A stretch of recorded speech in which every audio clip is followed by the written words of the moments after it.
I was such a fool, Monarch. Shane tricked me. I was careless. I should have never let him get close to me. He knew my weakness and exploited it. He made me so happy to see him again, I thought I was finally ready. Will you have a seat with me, Monarch? I guess I should tell you the truth of what happened. From the sidelines, I must have looked incompetent. I mean, I'm trained in combat, you know. I should have been able to avoid Shane's dagger with ease. It's what they're all thinking, even if they don't say anything.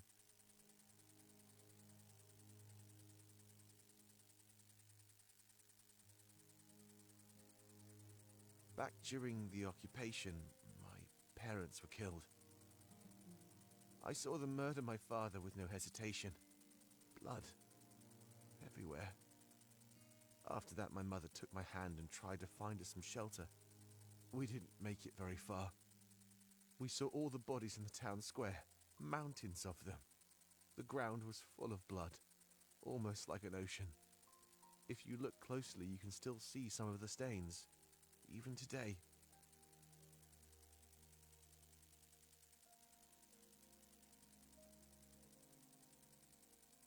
My mother made a judgment call and did something risky.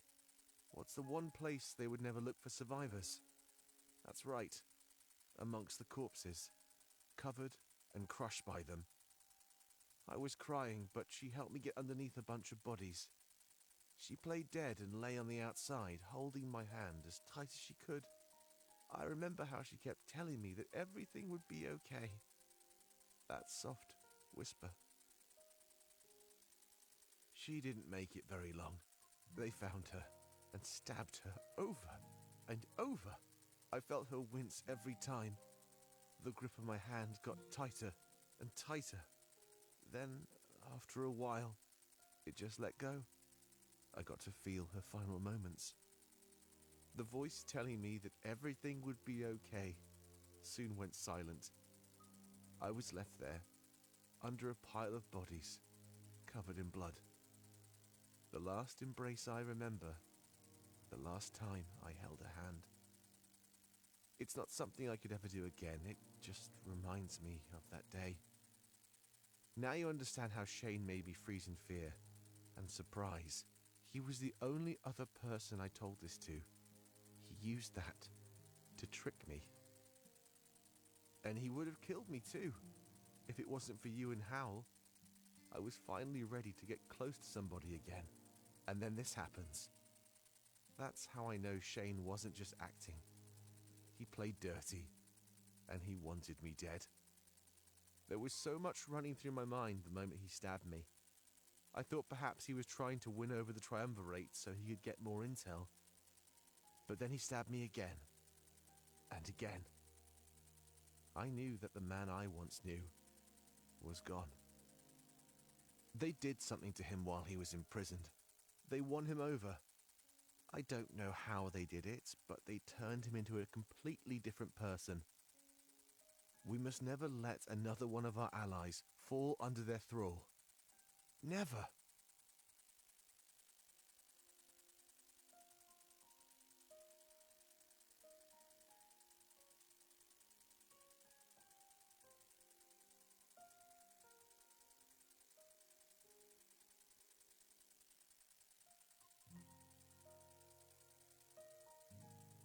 Sorry for dropping all of that on you, Monarch. I just needed to tell somebody.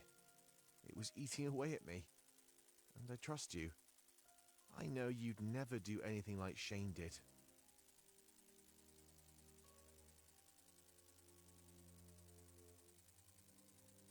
Well, I guess that's enough to kill any conversation. Like I said, I'm sorry for dropping all of that on you. Anything else you need to say to me while you can?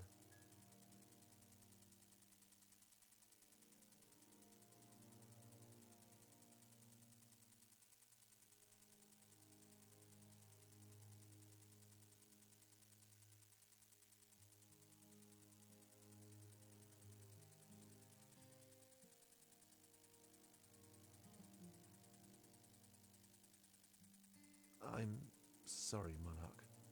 I'm just not ready. means a lot, though. It really does. I just have to put this barrier up for my own benefit. I don't want to hurt you either, if that makes any sense. This is war. I almost died back in the Rebel HQ. If I did, can you imagine the pain you would feel? Getting close at a time like this could be disastrous.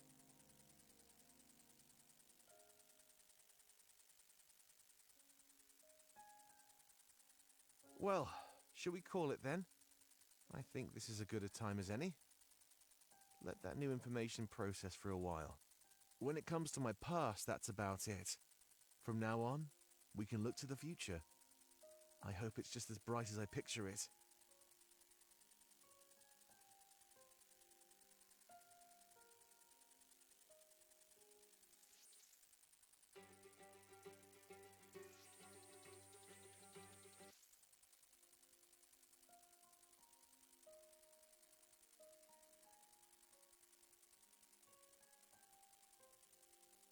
Monarch.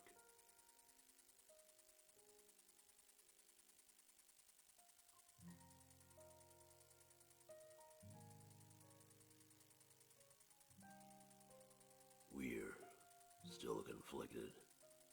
These thoughts won't go away. Visions of needless violence and senseless destruction. You may tell us that they aren't real, but we're unsure. The emotions that well up within us are far too real. Is it possible for fake events to elicit real emotions? Or are we perhaps hearing echoes of the past? Let us phrase it differently.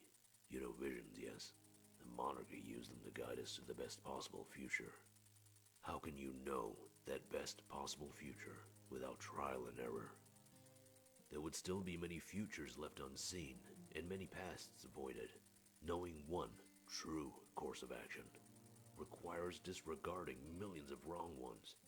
What if we are simply seeing these many avenues, almost like our visions have evolved? If not evolved, then perhaps gotten muddled. Rather than see the one important future, we see everything. We do not know if this is a good thing or a bad thing, Monarch.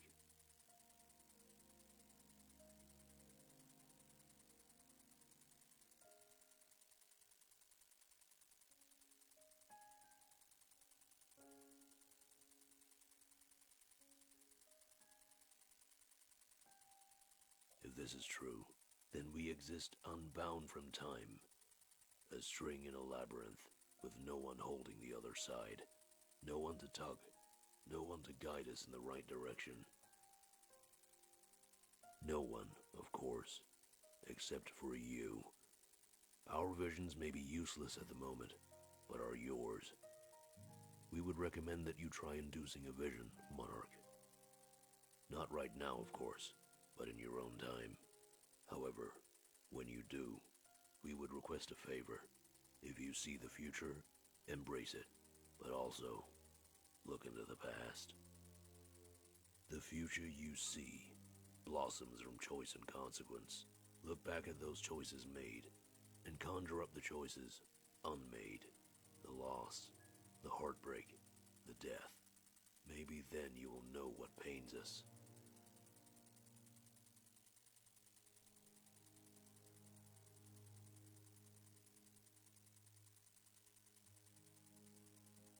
There is only one thing that remains constant throughout these visions. Yourself, the blade of Exodus, and the death it feeds off of. There is something self-serving about all three of these things. You always have that blade, and the people around you always die. When they do, it's almost like that makes the blade more powerful. It's like there's an essence released from our bodies when we pass on. But is that the essence of life? Or the essence of death? Perhaps that is a choice the wielder of the blade must make. What do you think, Monarch? Is that energy life? Or is it death?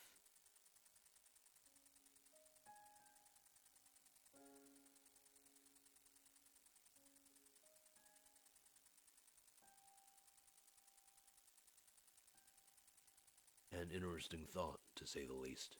If it's up to the wielder, at least we know where you stand. That blade is such a mysterious thing, and it grows ever stronger.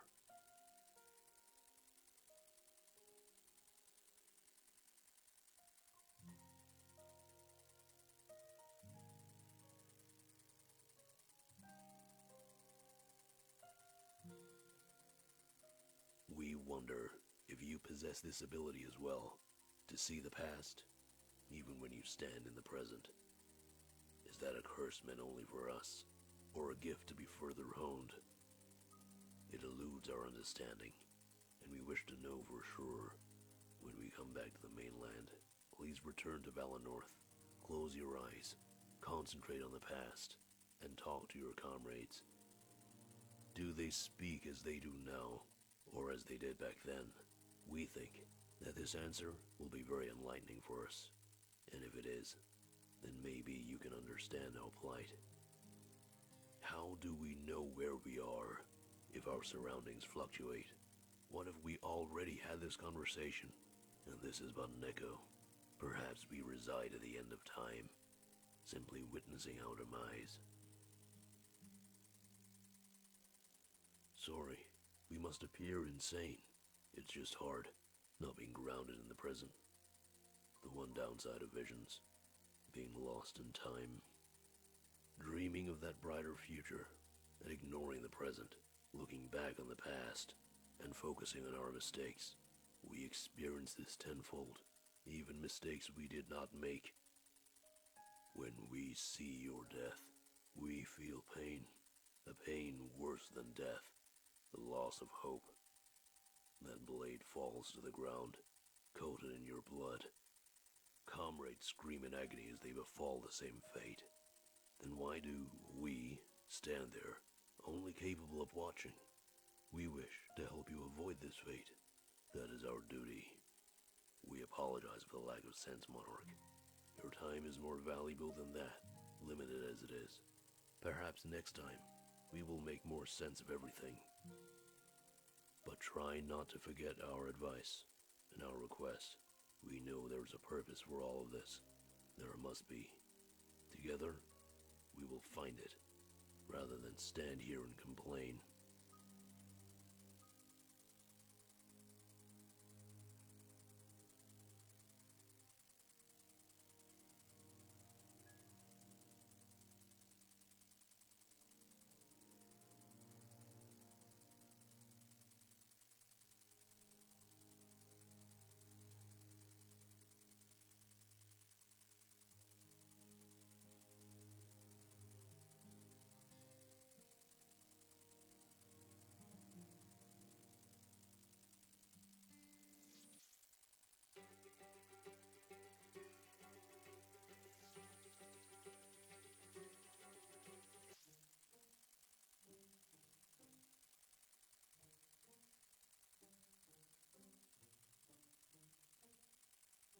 Hey there, Monarch.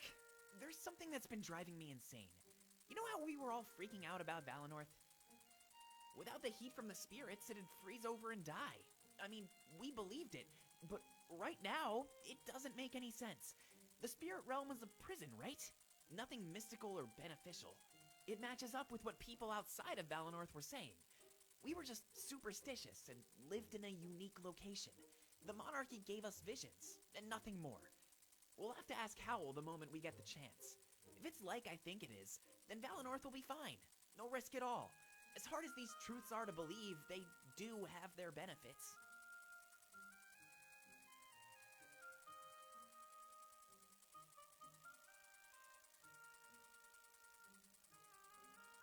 At least it'll make Valessa's job as Elder a lot easier. The one major problem she had to take care of, completely eliminated. I know it's stupid to say this now, but it seems like one last gift from the spirits. Let's just hope we get lucky like that in Alarinthia. Securing an alliance with barbarians sounds super difficult. They're stubborn in their tradition, just like Valinor is known to be. But their tradition isn't steeped in the spirits like ours was. At the end of the day, will they even care about any of this? They almost live a world away, untouched by our problems. No point worrying about things out of our control, right? Maybe we should talk about something we do have power over. Remember that climbing gear Pro gave me money for? Well, check it out.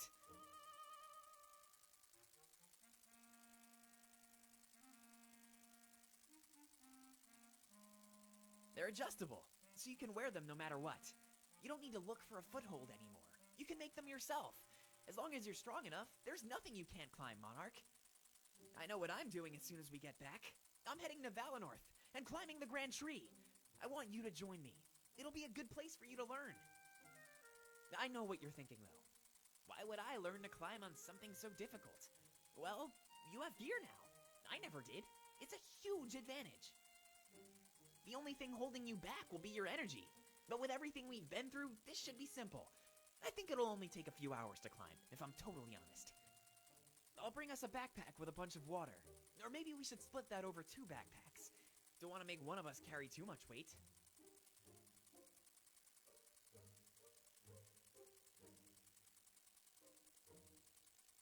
Anyway, it'll be nice to make some history together. Not many people can say they've been to the top of the Grand Tree. Maybe we'll start a trend, a sort of coming-of-age thing, you know?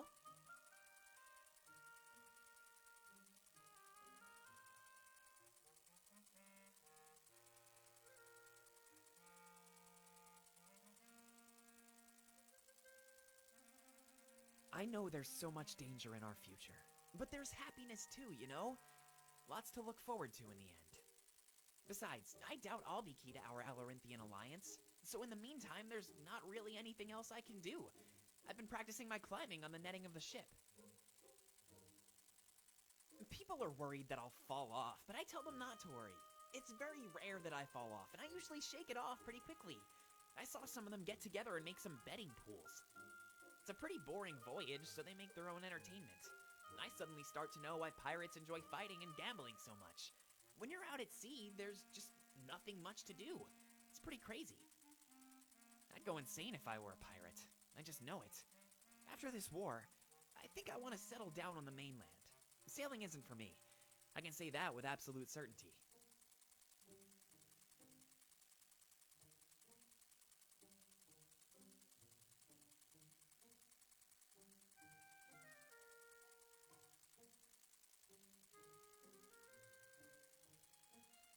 Sorry for rambling on, but yeah, there's nothing else to do. I bet the other people will be able to keep your interest longer. But before you go, I have just one question to ask you. Do we make it to the top, or do we fail? What's your bet, Monarch? And no refusing. We're on a pirate ship, so we need to act like pirates.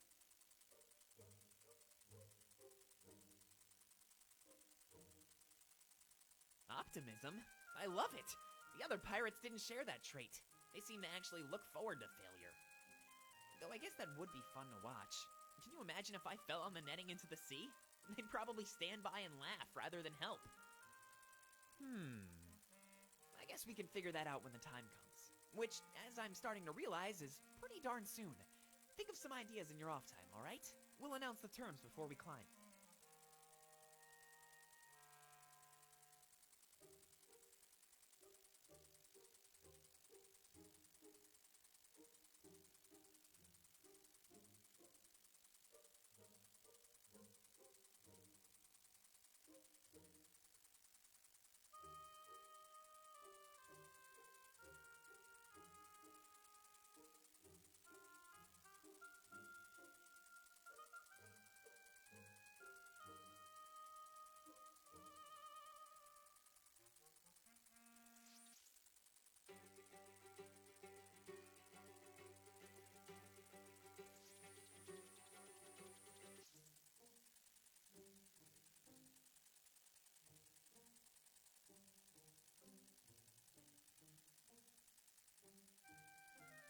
Hey there, Monarch.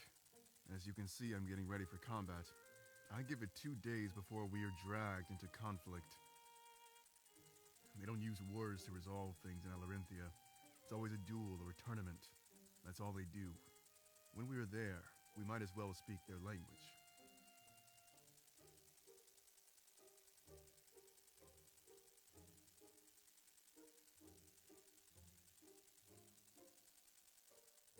Gotta make the most of a bad situation, right? I'll get to give my sword arm a real challenge. What about you, Monarch? Excited for this?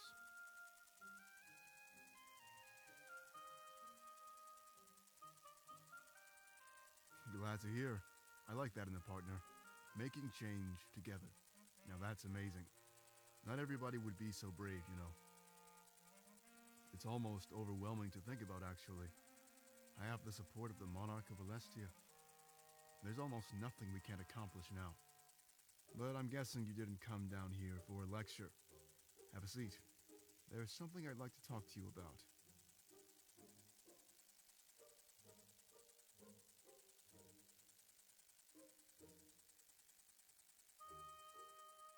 I don't want to scare you, and I'm not really hiding anything.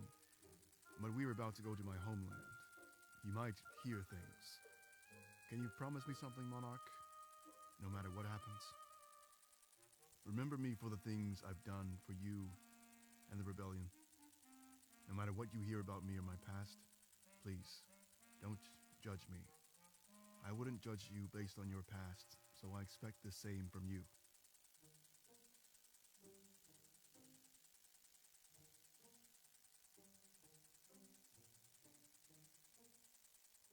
Good. Then that's pretty much everything I had to say. I was really worried. I wasn't sure how to handle that topic. So rather than overthinking it, I just shot straight. Thank you. It was especially hard since we're kind of involved now. Is that the right word for what we are? I don't really know. After what we did back in Mazeo, I think it's a safe term. I don't want to complicate things, so I'll just be quiet. But don't think I've forgotten about what happened. If we get the time, I'd like for it to happen again. But I doubt we'll be able to do that on this ship. You can't even breathe without someone else hearing it. I have my ways of keeping quiet, but I wouldn't want to get caught.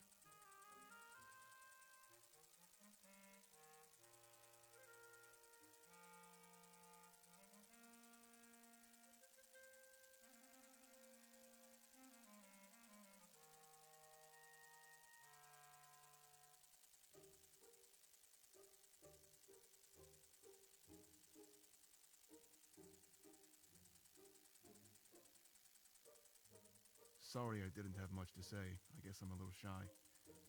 But it'll all make sense in time. I can promise you that. When that time comes, you need to keep your promise.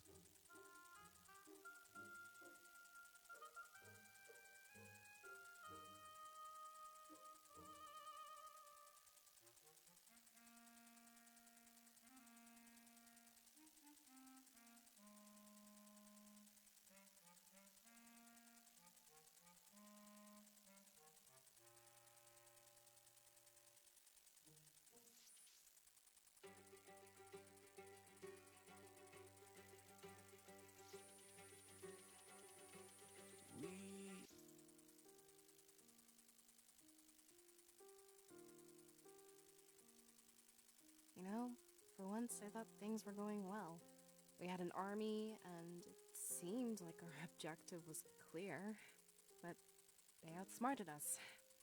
They caught us off guard. We were careless. They always say to be cautious if things are going too well, especially in war. We got blinded by the victory we thought we secured. Nobody thought to question our course of action, or Damek's orders. And I'm supposed to be the next elder of Valenoth. For the safety of our nation, I need to be better than this. I need to plan for every course of action, however unlikely. I just wish things could be clear, like they used to be. If things were difficult, our future was certain. We don't even know if we can secure this alliance.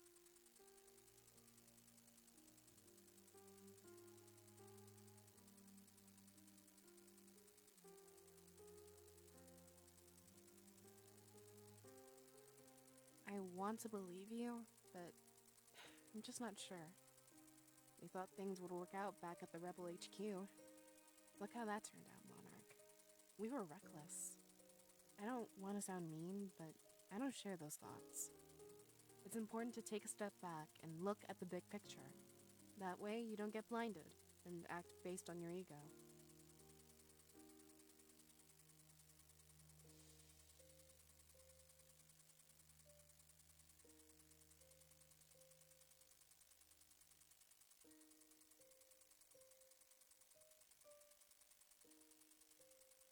I was so lost in thought, I couldn't sleep last night. I decided to help Alex prepare the ship for our voyage. We got to talking, and he told me something shocking. I'm not even sure if I should tell you this, Monarch, but I guess it's something you deserve to know. Remember how those people recognized us?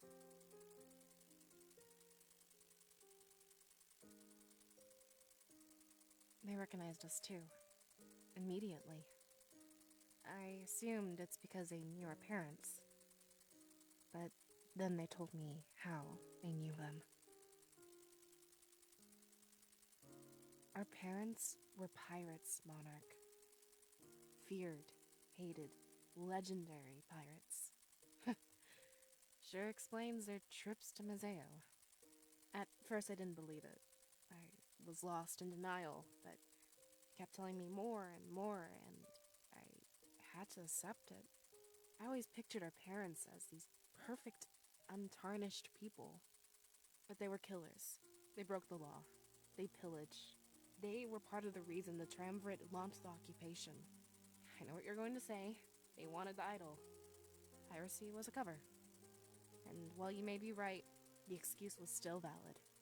At the end of the day, piracy was running rampant throughout Mazeo. Our parents played a part in giving them this perfect excuse. Don't you see? And in doing so, they are partly responsible for all of those deaths. We always thought they were innocent victims, but were they really? Honestly, I doubt I'll be doing much sleep tonight either, Monarch.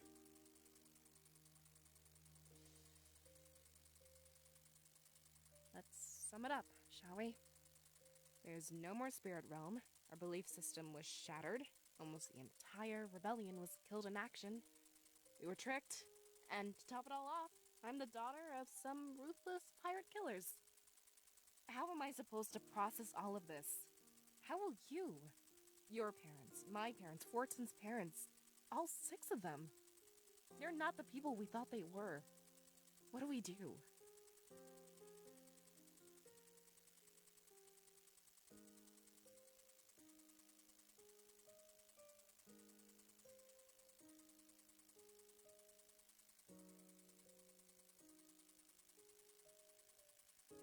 I'm just so lost, Monarch.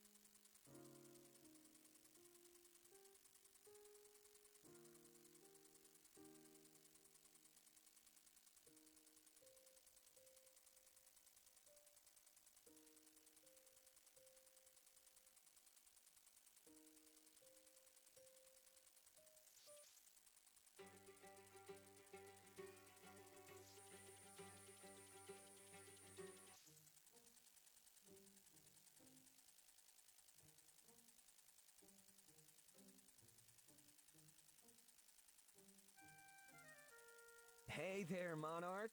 Perfect timing, actually. I wanted to talk to you. I thought we could get to know each other a little better. Unfortunately, our time was cut short back at the Rebel HQ.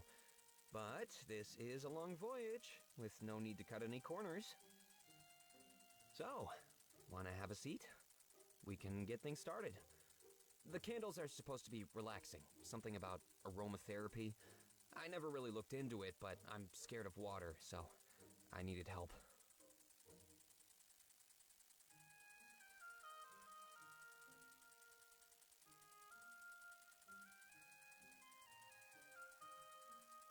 You should tell me about yourself, Monarch. And this is because I'm genuinely interested, I swear. Whatever you tell me, I'll never write down in any books. That's what friends do, right? Confide in each other?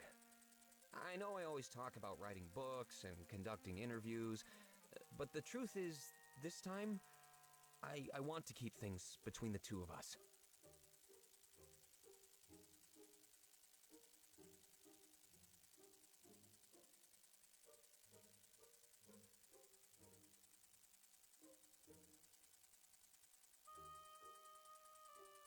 Never everyone always treats me with such apprehension, you know?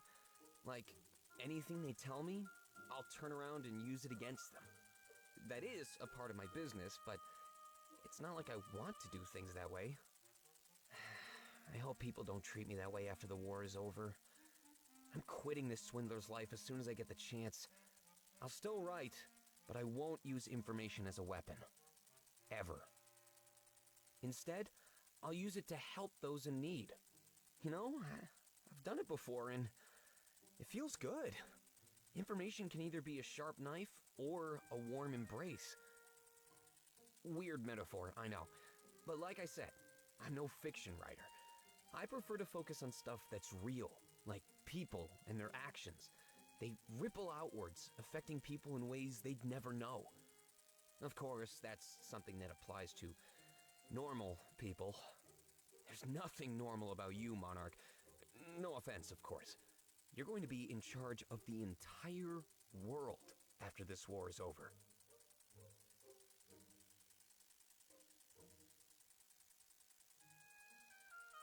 Can I tell you a little secret? Maybe it'll make you see things differently. You know, so you won't picture me as a bad person. I can tell that a lot of people do, even if they don't say it. But all I'm doing is helping Damek win this war in the best way I can. It's not my fault I'm like this. All I can do is play with the hand I've been dealt.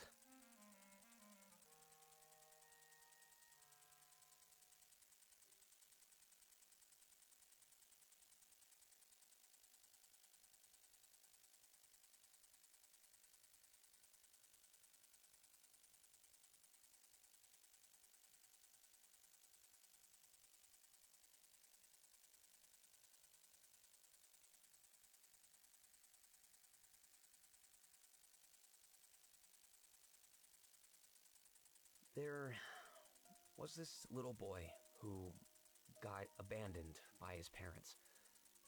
He didn't know why, and that hurt him so much. Maybe they just didn't want him.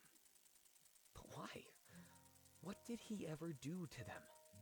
It made no sense, and he hated that. He had to grow up on the streets, living on the scraps that other people threw away. It wasn't just his parents, you know. It almost seemed like nobody wanted him at all. That just made things worse. Can you imagine feeling unwanted by the world?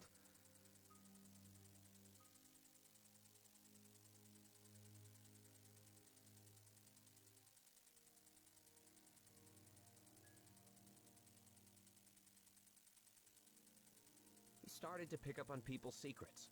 You know, just little things. After a while, he found out that people would pay anything to learn these secrets. As a teenager, he used this ability to live a luxurious life of gluttony and sloth. He knew secrets that could topple cities or destroy people's relationships. But none of that gave him satisfaction, because there was one thing he never knew. Why his parents abandoned him. Why they didn't want him. Did he deserve it? It was too humiliating to admit, so he made up another story. His parents died during the occupation. That was much less embarrassing. Everybody believed him, and that helped him fit in with a new group of people. This new group of people, the rebellion, wanted to use his skills for good. They accepted him with open arms, which is something nobody had ever done before. He knew he found his place in the world, and since then, he served his new family. He keeps prodding the locals for information, picking up all sorts of secrets. He wants to know why people do the things they do, and what motivates them. He does this so nobody has to suffer like he did, simply not knowing the reason.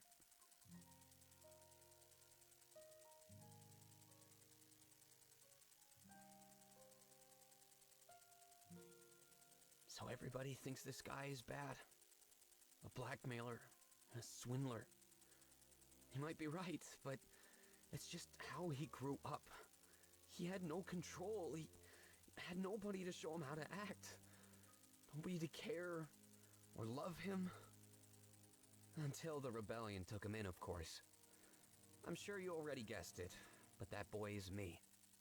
All my actions, however bad, have had a reason. I want to keep going until I learn about my parents. Where are they now? Why did they throw me away? If they weren't proud of me, then would they be proud now? I hope you can understand. I really do. I'd do anything to learn where they are right now. I'd follow any order. I just want to see them face to face and finally learn the reason why.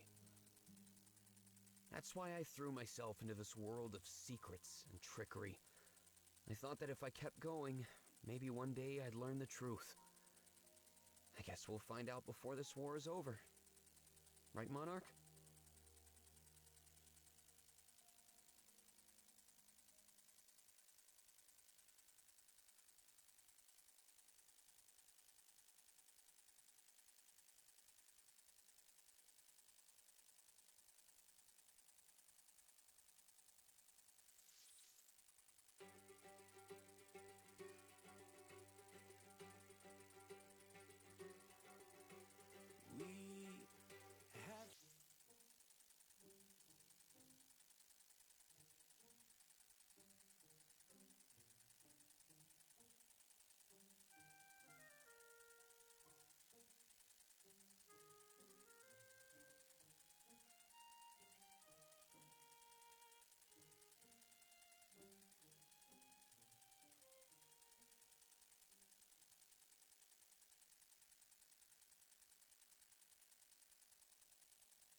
Oh, geez, this is almost unbearable. Ulric, how do people even live in this heat? It's only been 10 minutes and I already feel like death. You get used to it, trust me. Besides, a lot of the natives are draconic. Their bodies don't handle the mainland too well. Oh, I think I read about that. Hopefully they can adapt just as fast as we can. We'll be marching into Balteus together, after all. Yeah, I wouldn't worry about it too much. Just make sure to have a drink on you at all times. In these deserts, dehydration is your greatest enemy. Right.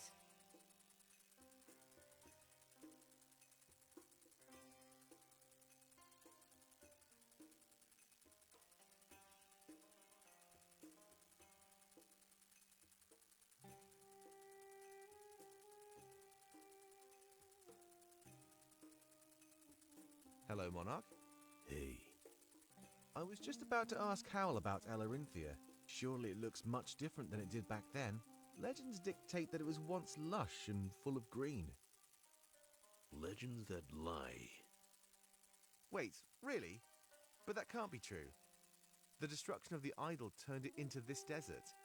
Without spiritual energy to nurture the land. Oh, wait. Precisely.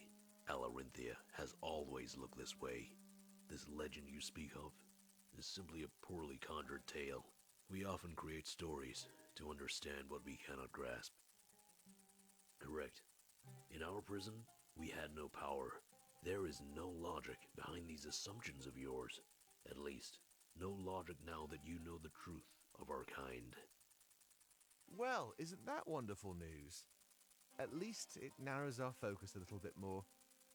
I could tell that was a source of stress, Monarch.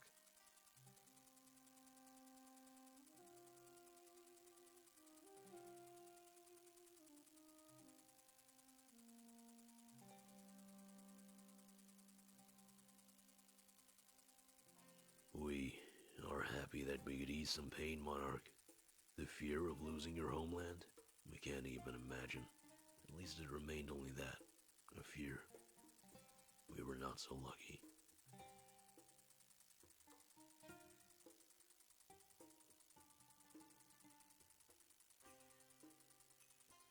Normally there'd be a lengthy immigration process, but due to the ball, this nation is open to everybody.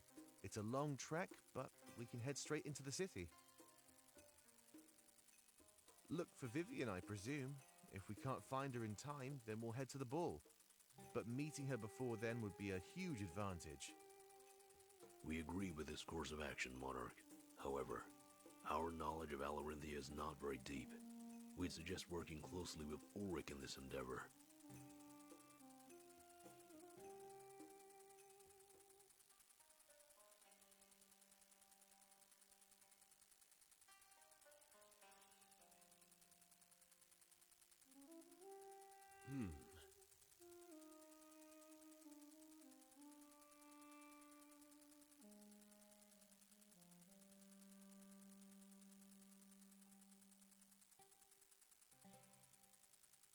Hey there, Monarch. Welcome to my homeland. Forecast calls for excruciating heat and a chance of death.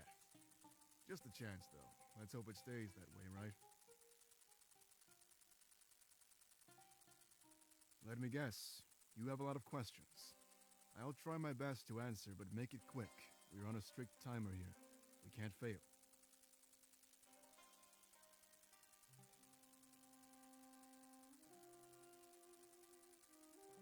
The ball starts in around 8 hours. Dinner time. If we don't move fast, we won't be able to make it. You know what's at stake, Monarch. Let's get going.